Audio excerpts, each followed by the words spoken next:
एक बार की बात है, एक लड़का था। उसका नाम सबल था, जो नगर में रहता था। वह अपने जीवन से बहुत निराश था। उनकी निराशा का कारण ये था कि वह अब तक अपने जीवन में कुछ नहीं कर रहा था। उसके माता पिता उसे ताने मारते थे कि आपके सभी मित्र कुछ न कुछ कर रहे हैं, लेकिन आप अभी भी घर बैठे हैं। दोस्तों के बीच भी अक्सर उनका मजाक उड़ाया जाता था। वह कहीं जाता तो लोग उससे पूछते कि आप क्या कर रहे हैं। उसे यह बताने में भी शर्म आ रही थी। वह कुछ नहीं कर रहा था। धीरे धीरे उसने रिश्तेदारों से मिलना जुलना कम कर दिया और लोगों से मिलना भी बंद कर दिया। वह ज़्यादातर समय घर पर ही रहता है। वह अकेला रोता है और भगवान को कोसता है और अपनी किस्मत को दोष देता है। अब उसे अपना जीवन बोझ लगने लगा था। कभी कभी वह सोचता कि कब वह कुछ करने के योग्य बनेगा, और फिर वह सोचता कि जिंदा रहने से अच्छा मर जाना है। एक दिन वह अपने नगर की एक गली से गुजर रहा था। तभी उसने देखा कि एक उपदेशक दुख और परेशानियों पर उपदेश दे रहा है। वह भी उसी भीड़ में सबसे पीछे बैठ गया और गुरु के प्रवचन सुनने लगा। उपदेशक कह रहा था, दुख एक शिक्षक की तरह है जो हमें जीवन की सच्चाई दिखाता है और हमें जीने का सही तरीका सिखाता है। आप चाहें तो जिंदगी जीना भी सीख सकते हैं। गुरुजी उपदेश दे रहे थे कि तुम चाहो तो कुछ भी हासिल कर सकते हो, और अगर चाहो तो एक कोने में बैठकर रो सकते हो। इन सभी बातों को सबल ध्यान से सुन रहा था, लेकिन शिक्षक की यह बातें पसंद नहीं आई। उसने खड़े होकर कहा कि कुछ भी सिखाने से दुख दूर नहीं होता। इसमें केवल दर्द होता है। दुख की पीड़ा अनंत है। ऐसा लगता है कि इसके बाद कुछ होने वाला नहीं है। इससे कुछ भी फर्क नहीं पड़ता है। इसके सामने तो मौत भी छोटी लगती है। उपदेशक ने कहा, फिर तुम्हारा दुख क्या है? सबल ने उसके सामने अपनी सारी व्यथा सुनाई और पूछा, मेरे दुख का कोई उपाय है तुम्हारे पास?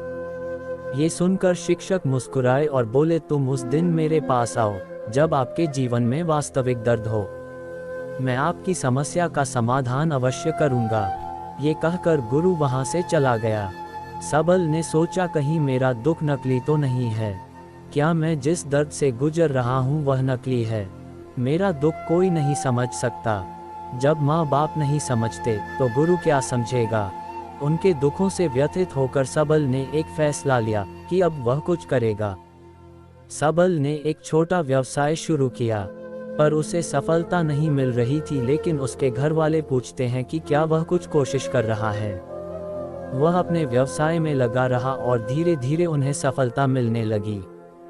फिर उसने गति पकड़ी और केवल 3 साल के अंदर ही वह एक बड़ा बिजनेसमैन बन गया। अब सबल के आसपास ऐसे कई लोग थे जो उसकी परवाह करता था, जो उससे प्यार करता था। अब उनके परिवार के सदस्य भी उसकी तारीफ करते नहीं थक रहे थे।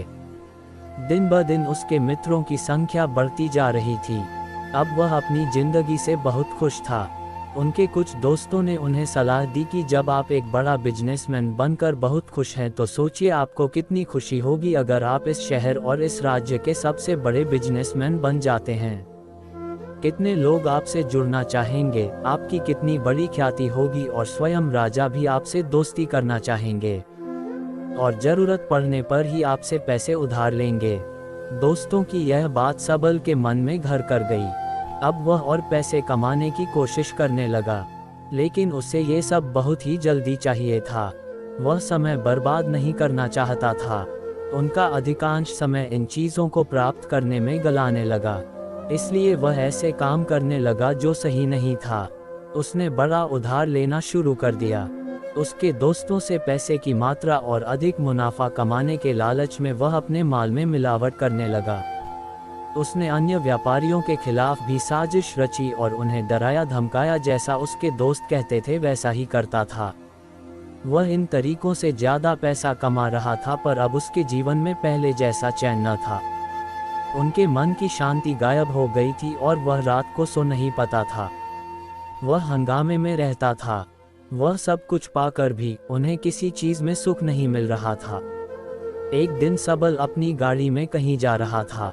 तभी रास्ते में उन्हें उपदेशक का आश्रम दिखाई दिया। वह रुका और गुरु के पास जाकर बोला, संत, आपने मुझे मेरे पास आने के लिए कहा था जब मेरे जीवन में सच्चा दुख आता है। अब मैं बहुत दुखी हूँ कि मेरी नींद हराम हो गई है। मुझे कहीं भी शांति नहीं मिल रही है। इस प्रकार सबल ने अपनी सारी समस्याएं गुरु को बता दी। गुरु ने कहा, जब तुम पहली बार मुझसे मिलने आए थे तब भी तुम किसी दुख में थे, आपने उस दर्द से क्या सीखा? सबल ने कहा कि सिर्फ सोचने और चिंता करने से कुछ नहीं होता।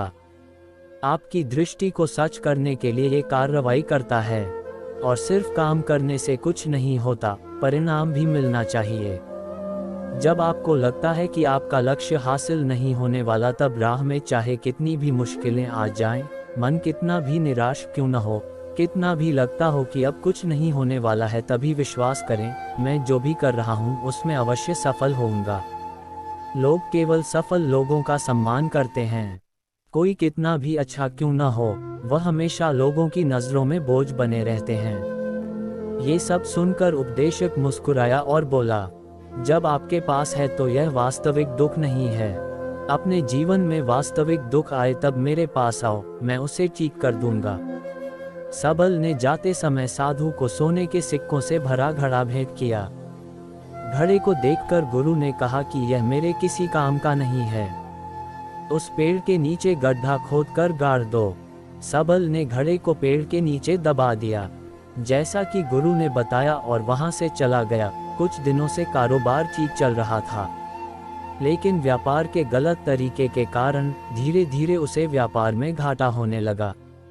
उसकी सारी दौलत धीरे धीरे खत्म होने लगी, और एक दिन ऐसा भी आया जब उसके पास कुछ भी नहीं बचा और उस पर कर्ज का बोझ चढ़ गया था, परंतु वह निश्चिंत था, क्योंकि उसने अपना सारा कर्ज अपने दोस्तों से लिया था।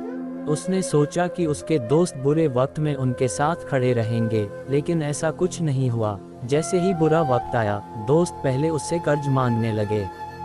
अगर उसने कर्ज नहीं लौटाया, उन्होंने उसे जान से मारने की धमकी भी दी। उनके सभी शुभचिंतक और प्रियजन उससे दूर हो गए। उसके दोस्त, जो उसके साथ मस्ती किया करते थे, अब उससे दूर भाग रहे थे। उसका परिवार उसकी गलतियां और कमियां गिनने लगा।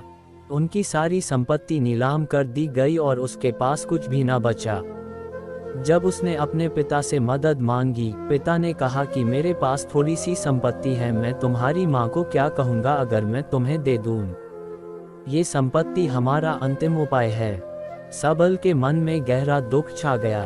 उसके आसपास कोई नहीं था जो उनके दुख को समझ सके, जो उसे संभाल सके। जनता के इस विश्वासघात के कारण वह अंदर से टूट चुका था। वह सोचने लगा कि अब जीने का क्या मतलब है, अब मौत ही मेरा सहारा है। वह आत्महत्या करने के लिए पहाड़ी पर जा रहा था, तब से उसे याद आया कि उस शिक्षक ने उससे कहा था, मेरे पास आओ जब तुम्हारे जीवन में वास्तविक दुख हो। सबल गुरु के पास गया और अपनी सारी व्यथा सुनाए। आंखों में आंसू लिए उसने कहा, हे गुरु जी, मेरे दुख का निवारण कीजिए। गुरु ने कहा, जब जीवन में असली दुख होता है तब मेरे पास आ जाना, मैं इसे जरूर ठीक करूंगा। सबल ने कहा कि ये क्या हो रहा है, मेरी जिंदगी में अभी दुख नहीं है, तो आखिर असली दुख क्या है? गुरुजी ने सबसे कहा कि पहले आप मुझे बताओ, आपने अपने दुख से क्या सीखा? सबल ने कहा कि मैंने वह सीखा, जो लोग हमारे जीवन में आते हैं वह हमारी सफलता और प्रगति के कारण वो हमें धोखा जरूर देंगे, क्योंकि बुरे समय में वे हमारे साथ नहीं खड़े होंगे। वे अच्छे समय में ही हमारा फायदा उठाएंगे और बुरे समय में हमें छोड़ देंगे। उन लोगों पर ही भरोसा करें जो हमारे बुरे समय में हमारे साथ खड़े रहते हैं, लेकिन ऐसे लोग बहुत कम होते हैं। लेकिन जिनके पास है उन्हें उनकी सराहना करनी चाहिए, उनका अपमान नहीं करना चाहिए। मैंने कभी भी किसी के खिलाफ साजिश नहीं रखना चाहिए। अपना काम ईमानदारी और धैर्य से करें और कभी लालची मत बनो। अपने सारे दुख दर्द और अनुभव बयां करने के बाद सबल गुरुजी के सामने आंखों में आंसू लिए बैठ गया। कुछ देर बाद साधु उठे और पेड़ के नीचे एक गड्ढा खोदा और घड़ा निकाल लिया, जो सोने के सिक्कों से भरा हुआ था। उसने सबल को देकर कहा, मेरे पास आओ जब तुम्हारे जीवन में वास्तविक दुख हो। सबल ने अपने शिक्षक को धन्यवाद दिया और उसे प्रणाम करके चला गया। उस पैसे से उन्होंने एक छोटा सा व्यवसाय शुरू किया। अब वह छोटा व्यापारी बनकर भी खुश हैं। उन्होंने पूरी लगन और ईमानदारी से कारोबार किया। जल्द ही वह अपने शहर का एक बड़ा व्यापारी बन गया। उनका जीवन सुख सुविधाओं से भरा हुआ था।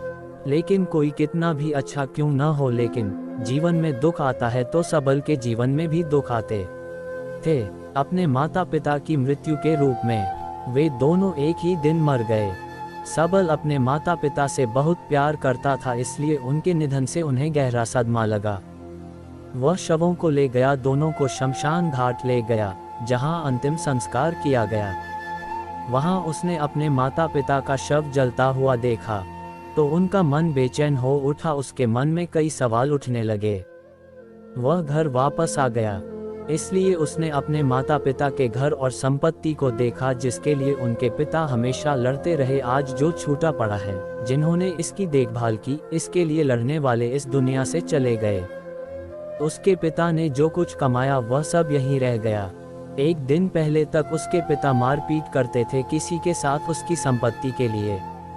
आज वो खुद इस दुनिया से चले गए। उसका मन ऐसे अनेक विचारों के बवंडर में था। वह अंदर से अकेला और डरा हुआ महसूस कर रहा था। वह खाली महसूस कर रहा था। उसे लगा कि कुछ है, वह समझ नहीं सका। इसलिए वह गुरु के पास गया। उसे देखकर गुरु जी ने कहा, क्या जीवन में कोई दुख है? सबल ने कहा, वैसे तो जीवन में कोई दुख नहीं है, सब कुछ अच्छा चल रहा है, लेकिन आज मेरे माता पिता का देहांत हो गया है। मैं इस घटना से बेहद दुखी और परेशान हूँ। गुरु जी ने कहा, इसमें दुखी होने की क्या बात है? एक दिन सबके अपनों को मरना है, कोई न कभी जिया है और न कभी रहेगा। एक दिन तुझे भी मरना है, शायद तुम कल ही मर जाओगे, या आप आज भी मर सकते हो। सबल ने कहा, क्या कह रहे हो गुरुजी? मैं भी मर जाऊंगा, लेकिन मैं अभी जवान हूँ। गुरु ने कहा कि सब जी रहे हैं इस भ्रम में कि मृत्यु केवल दूसरों को आती है, बड़ों के पास ही आती है। लेकिन जवान और बूढ़े मर जाते हैं, बच्चे मर जाते हैं। मौत का उम्र से कोई लेना देना नहीं है, ये सभी को प्रभावित करता है। मास्टर जी की ये बातें सबल के मन में घर कर गईं और वह चुपचाप चला गया। लेकिन उसका मन अभी भी बेचैन था। वह खाली महसूस कर रहा था। वह सारा दिन अपने बारे में ही सोचता रहा कि वह कौन है, वह इस दुनिया में क्यों आया है, क्या जीवन का लक्ष्य केवल चीज़ों को खाना और मरना है? ऐसे कई सवाल उसके दिमाग में लगातार उठ रहे थे, लेकिन उन्हें अपने किसी भी सवाल का जवाब नहीं मिल रहा था और उसका दुख दिन ब दिन बढ़ता ही जा रहा था। इसलिए कुछ दिन बाद वह फिर से गुरुजी के पास पहुंचा और बोला, हे स्वामी, मैं बहुत दुखी हूँ क्योंकि मैं यह नहीं जान पा रहा हूँ कि मैं कौन हूँ और मैं इस दुनिया में क्यों आया। ये सुनकर गुरुजी मुस्कुराए और बोले, आज आपके जीवन में पहली बार सच्चा दुख उत्पन्न हो गया है। ये वास्तव में दुख कहलाने के लायक हैं। हम नहीं जानते कि हम कौन हैं, हम क्यों आए हैं, क्या करें, कैसे करना है। सबल ने अपने गुरु से कहा कि उसकी दुर्दशा दूर करो। गुरु ने कहा कि हम सभी इंसान हैं, जीवन भर संग्रह करते रहते हैं। सबल ने कहा कि सभी इंसान जीवन भर धन, सम्मान, परिवार, प्रतिष्ठा, मित्र, शत्रु आदि जमा करता है। गुरु ने पूछा, क्या हम एकत्रित की गई चीज़ों में से कुछ भी अपने साथ ले जा सकते हैं? सबल ने कहा, कोई भी इंसान अपने साथ कुछ भी नहीं ले जा सकता, वह सिर्फ अकेला ही जाता है।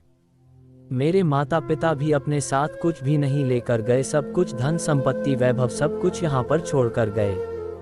शिक्षक ने कहा, अब मेरी बात ध्यान से सुनो, इस संसार में हमें जो संग्रह करना चाहिए वह हम नहीं करते। चीज़ें हमारे सामने होती हैं, लेकिन हम उन्हें देखने की कोशिश नहीं करते। हमें इस दुनिया में जो कुछ भी इकट्ठा करना है वह हम खुद हैं। हमें खुद को जुटाना होगा ताकि जब हम मरें तो हम एकजुट हो सकें और खुद को पहचानने में सक्षम होने के लिए हम अंदर बंटे हुए हैं। हम प्यार, नफरत, गुस्सा, ईर्ष्या में बंटे हुए हैं। क्रूरता, धन, स्थिति, प्रतिष्ठा, सम्मान, पहचान, धर्म, जाति, सैकड़ों हजारों ऐसी चीज़ों और इच्छाओं में हम विभाजित हैं और टुकड़ों में जीवन जी रहे हैं। इस विभाजन के कारण हमारी चेतना कभी एक नहीं हो सकती। हमारी चेतना शक्ति बिखरी हुई है, इसलिए हमारे पास इतना समय नहीं है, इतनी ऊर्जा नहीं कि हम मुड़ सकते हैं और अपने भीतर देख सकते हैं। वास्तव में धन, सम्मान और सुविधाओं का अभाव, लोग इसे दुख समझते हैं और जीवन भर के लिए जो दुख कहकर रोते रहते हैं और समाधान खोजने का प्रयास करते रहते हैं, उन्हें अपना समाधान कभी नहीं मिलेगा, क्योंकि जिसे लोग दुख कहते हैं वह वास्तविक दुख नहीं है, ये सिर्फ एक आदमी की इच्छा है। उसकी इच्छा कभी पूरी नहीं होती, इसीलिए व्यक्ति को कभी उनके प्रश्नों का समाधान नहीं मिलता। इसलिए इन सब से परे, यदि आप अपने दुखों का अंतिम समाधान चाहते हैं तो सबसे पहले खुद को समेटो। इस दुनिया से अपनी ऊर्जा वापस ले लो और इकट्ठा करो। अपने आप पर ध्यान केंद्रित करो, स्वयं पर ध्यान दो। अपने मृत्यु से पहले अपने आप को जानने की कोशिश करो, बिखरो मत। सबल ने कहा, तो गुरुजी, क्या हम इस संसार को छोड़ दें? हमारी सभी इच्छाओं को मार देना चाहिए, किसी से प्रेम नहीं करना चाहिए, धन संग्रह नहीं करना चाहिए, सम्मान की आशा छोड़ देनी चाहिए। शिक्षक ने कहा कि भावनाओं और इच्छाओं ऐसे बिखरे हुए मनुष्य में से निकल आओ, जैसे कोई पत्थर पहाड़ से गिरे जिस पर पर्वत का कोई वश नहीं है सिवाय देखने के। परेशान होना और कुछ खोना, वैसे ही बिखरे हुए मनुष्य की इच्छाएं बेकाबू और दर्दनाक हैं। उसका अनियंत्रित मन इच्छा करता रहता है और कल्पना करता रहता है और ये दुख देता है। लेकिन जब एक व्यक्ति अपने मन को एकत्र करता है तो वह जो कुछ भी करता है वह उसके नियंत्रण में होता है। फिर उसकी इच्छा से इच्छाएं भी उत्पन्न होती हैं। सबल ने कहा कि आपने मेरे असली दुख का समाधान कर दिया। आपका बहुत बहुत धन्यवाद। अब से मैं खुद को समेटने, खुद को तराशने की कोशिश करूंगा।